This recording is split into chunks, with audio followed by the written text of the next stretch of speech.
I want to thank you first for coming out to our oral rehab little group training today.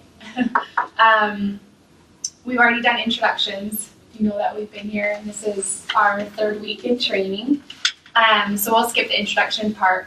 But does anybody remember, I just like to review some of our ground rules before we get into things. Does anyone remember one of the rules that we talked about before?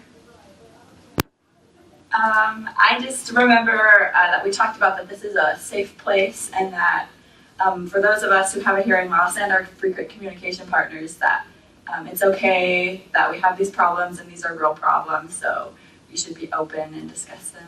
Yeah, I hope just this is an environment, as always, where we can love each other and care for each other and then understand each other as you guys are all undergoing similar trials, being frequent communication partners with someone with a hearing loss, and then of course someone that's just had a hearing loss, and you're all in sort of different phases. So we hope that we can just kind of have an environment where everyone can understand each other.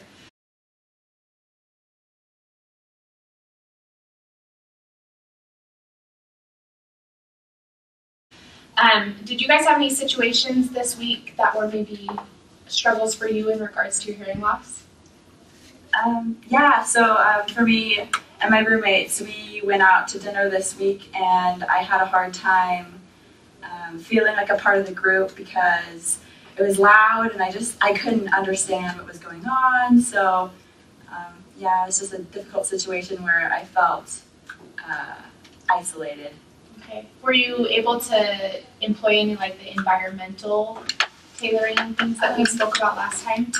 No, just because it's, I don't know, I'm kind of shy, so Sure. It's hard for me to tell people like I want to sit in a certain spot. I don't know. Yeah. Do you feel like it would, how does that, as like frequent communication partners, how does that make you feel? Sometimes we just get so into it that we forget. So I would just hope you would be able to feel comfortable enough to speak up to us and help us remember. Yeah. And we'll do better at trying to remember as well. Yeah. Because environment can be a lot. It can be dependent on what restaurant you pick, where you sit, the setting that you sit in, the table where it's located. Just try to avoid a lot of background noise or a ton of distraction. And then maybe you can see yourself in a position where your frequent communication partners or your roommates are right in front of you, so you're able to better employ speech reading. And we can kind of practice that or do some role play or modeling later on, so you can get comfortable with that. Okay, sounds good. What about you? Sorry, could you repeat the question? What troubles did you have with your hearing loss this week? Yes. It was mainly in class. It was it our science class? It was biology. Sorry? It was biology. Oh, yeah. Biology. What class are we? So it was in biology class, and it's a pretty big class. And the professor does a good job of like speaking to us. Normally I can speech read him really well, but there's a few times where I miss a lot of the things that he says because he looks at his PowerPoint. So his back is to the class, or like the side of him is to me. So oftentimes I miss what's being said then, as well as anything that the students have to say, any comments that they make. It's really hard for me to be able to hear what they say then too. Yeah. Have you disclosed your hearing loss to your professor? I have not. It's a big class, and I've kind of just, stayed back a little bit. I try to sit in the front of the classroom, but maybe he may have accommodations for me if I would disclose my hearing loss. Oh, it's been a hard week. Oh, really? Well, I just am starting to feel a little bit isolated, I guess, and I'm trying to implement my repair strategies and stuff, but it's still hard. Okay. Can you give me some examples of what happened this week? Yeah, so I brought my two daughters with me. I was driving them to dance practice, and I'm just driving down the road, and all of a sudden they're like yelling, "Mom, Mom!" And I guess they're having a whole conversation, and I didn't really even understand. Like, I could hear the mumblings. I thought they were just talking to each other, but I didn't understand that they were talking to me at all. Okay. Well, that's definitely something we want to be aware of, so that's something we're going to try and address today. I'll make sure to bring that into our discussion. What about you guys? How have you been doing? You're talking to me? Okay.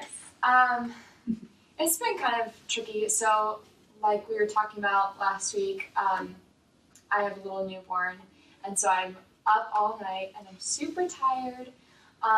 And so that kind of affects how much I'm able to pay attention to people talking, just because I'm so tired. And I also, I don't know, I'm just so focused on the needs of my baby that I don't really hear what's going on around me, you know what I mean? I'm like focused on environmental sounds, like listening for if she's crying or I don't know, stuff like that I don't know, I feel like I just kind of have lost myself. Like I don't have relationships with people like I used to have. And that might be part of being a new mom, but I just feel like my hearing loss has really affected it.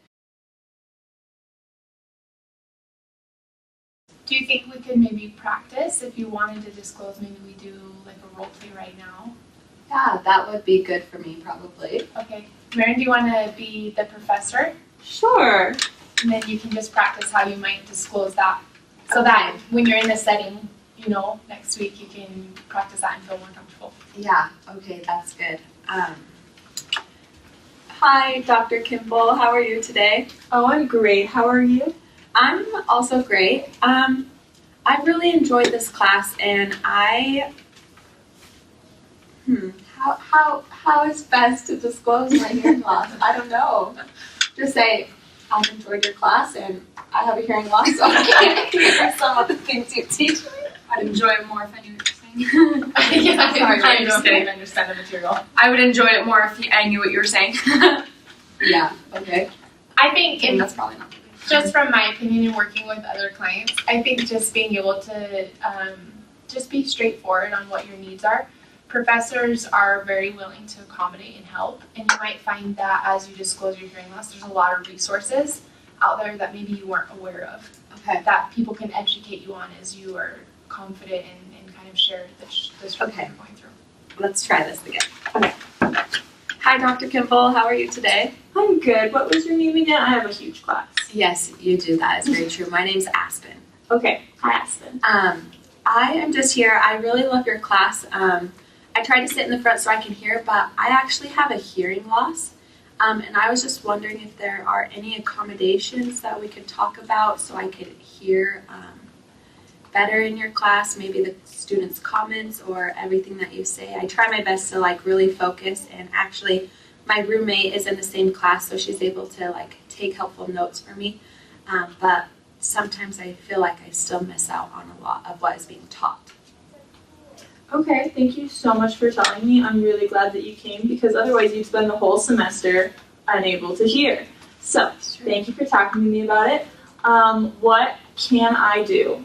Is there a way that I can communicate better that you'll have an easier time understanding? Yeah, a lot of times I can be able to read your lips and I understand what you're saying, but there are a few times where you are talking about what's on the PowerPoint and you just face the PowerPoint or you're more turned towards the PowerPoint, so I either see your back or the side of you, so I no longer can speech read.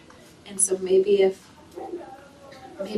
I sit in the front of the class, so that's nice, but maybe if you could be more aware of when you do look at the PowerPoint, instead face the class still, I don't know. Okay, I can definitely work on that. You know that there's an accessibility and center here on campus, right? No, I didn't know. Okay, well there is. If you want to go there, they can also offer some suggestions and things that might help. Also, feel free to always talk to the TAs. They're super great, and they can help clarify anything that you feel like you might have missed in class if you just want to meet with them. Oh, okay. I will do that more. Thank you. All right, Dr. thanks for Kimball. talking with me. Bye. I thought that was great. You guys thought it was good? Yay.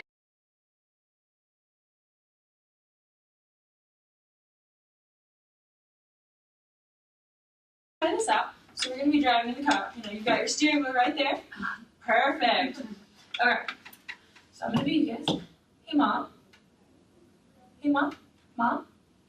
Okay, I got her.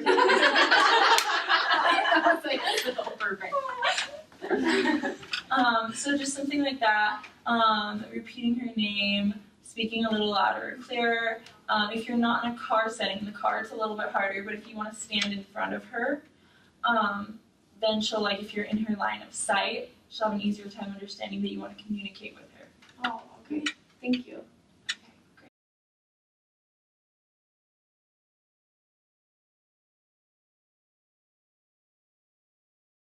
Okay, so it seems like the main theme, though, is like understanding the people that we're close with, and so we're going to focus today on the frequent communication partners.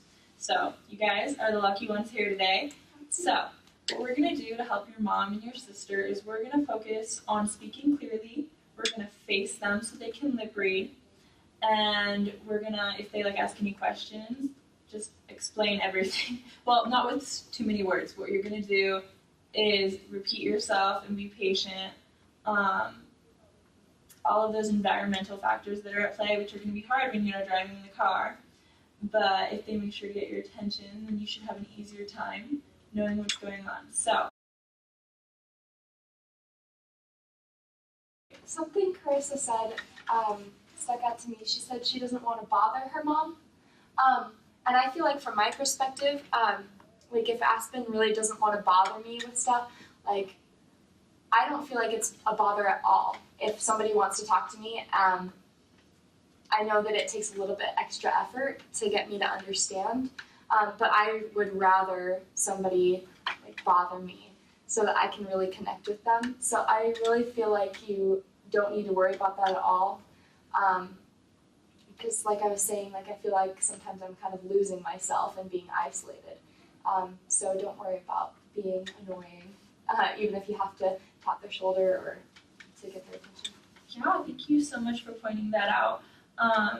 Because you really aren't going to be a bother to your mom or anyone. I thought of something I forgot it. I also like what you said. I feel like I obviously don't have a hearing loss, but I am with you often. And like you comment and say often is that you feel like you're being isolated. And of course, your mom doesn't want to feel isolated from her children, like you guys are special to her. And so I think, I don't know, it would be more sad for you to like not involve her in conversation rather than trying to get her attention and putting forth a little bit more effort. And so that's the same with my sister. I know it's hard for me to like feel like I am bothering her, but this is her baby, this is her life. She wants to continue living as normally as she can. So we, as frequent communication partners, need to do our best to like help them do that. Perfect. Thank you so much for sharing that, Aspen. So let's talk a little bit today also about how everyone, because you've been talking about not bothering them versus like talking with them and keeping everyone involved so no one feels isolated. Do you guys feel frustrated about certain things in particular? With like if you have to repeat yourself, anything like that? Yeah, I feel a little bit frustrated that like when we have friends come over, it's just a little bit difficult to remember that my mom has a hearing loss, and we ask her if we could do stuff or if we can have something to eat or whatever, and in the moment, I just want to hang out with my friend and whatever, and so it's hard for me to remember to get my mom's attention and be really clear and direct and just remember what my mom needs. Okay. Yeah. That is perfect. With this, she is your mom, so she is, still going to be looking out for you, but she doesn't mind any of that. If you don't mind repeating yourself, maybe once or twice, you'll be able to get the message across, and you'll be able to communicate more freely with each other.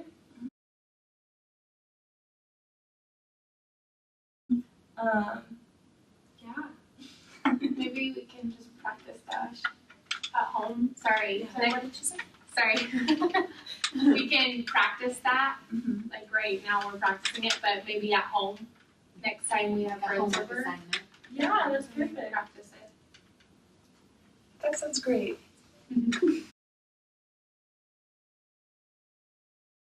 I'm going to give you, Aspen, that assignment. I guess that kind of takeaway or the take home for a real world practice activity where you can go in and just practice disclosing, or actually disclosing to the professor. Okay. Kind of seeing where that takes you, and then you can come back next week and we can talk about how you felt it went. Okay. That sounds good. And then just for your guys' real world situation, next time you go out, I know roommates often like to do that. Just Lauren and Amy, be aware of kind of where you're sitting and helping. Desiree. Introduction part was just be more comfortable in that setting. Okay, class dismissed. Can that be on the papers too? I think I said like one word in the